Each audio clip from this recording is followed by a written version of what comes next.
세기의 사랑으로 불리며 함께 바다로 돌아갔던 돌고래 부부를 기억하십니까? 수족관에서 만나 뜨거운 사랑을 나누고 마침내 제주 바다의 푸른 품으로 함께 돌아간 남방 큰 돌고래 태산이와 복순이의 이야기입니다. 모두가 이들의 행복한 여생을 기원했지만 어찌 된 일인지 방류 1년 만에 충격적인 소식이 들려왔습니다.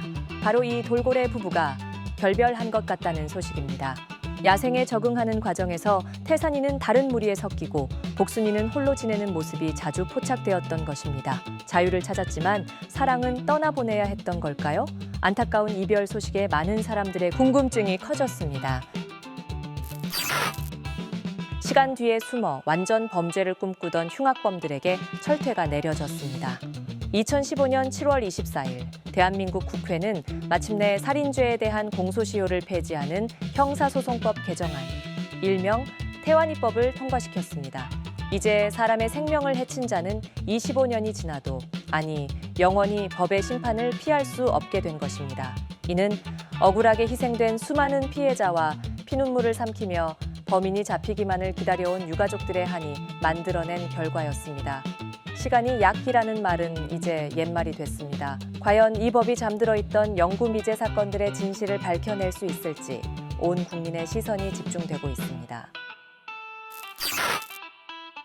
인생은 짧습니다. 바람 피우세요. 라는 자극적인 문구로 은밀한 일탈을 부추기던 웹사이트가 있었습니다. 그런데 2015년 7월 이 위험한 사이트가 해킹을 당하면서 전 세계가 발칵 뒤집혔습니다. 더욱 충격적인 사실은 이곳에 가입한 한국인 회원이 무려 19만 명에 달한다는 것이었습니다. 해커들은 사이트를 폐쇄하지 않으면 회원 명단 전체를 공개하겠다고 선전포고했습니다. 한순간의 짜릿한 비밀이 온 세상에 폭로될 위기에 처한 것입니다. 혹시 내 남편이, 내 아내가, 수많은 가정이 파탄날지 모른다는 공포가 대한민국을 뒤덮었습니다.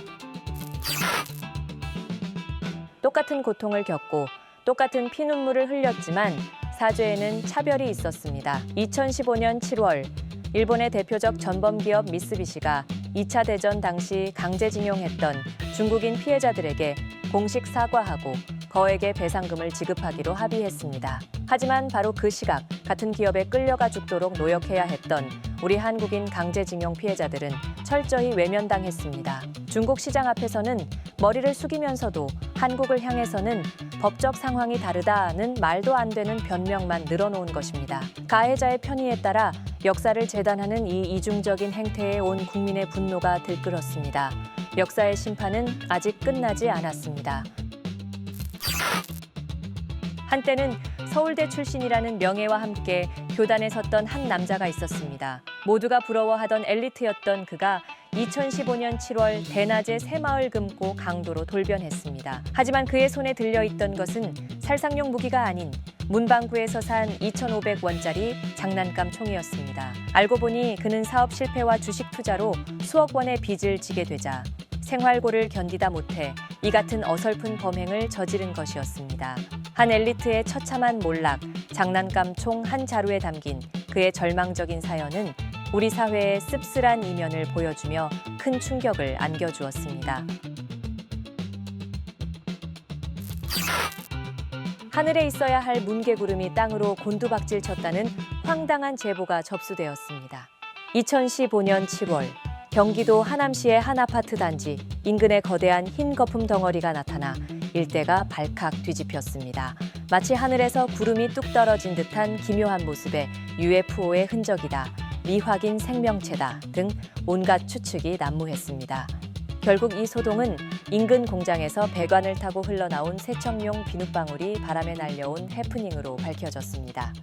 한여름 밤에 꿈처럼 나타났다 사라진 구름 소동, 비록 작은 해프닝이었지만 시민들의 간담을 서늘하게 만든 기상천외한 사건으로 기록되었습니다.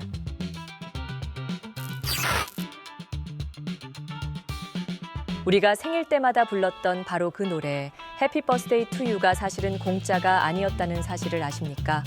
이 노래는 매년 22억 원의 저작권료를 벌어들이며 전 세계 저작권 수입 1위를 지켜온 세상에서 가장 비싼 노래였습니다.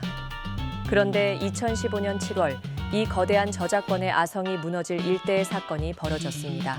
한 영화사가 저작권은 무효라며 소송을 제기했고 마침내 원곡이 실린 1922년 악보가 발견되면서 수십 년간 이어져 온 저작권료 징수가 부당했다는 사실이 드러나기 시작한 것입니다.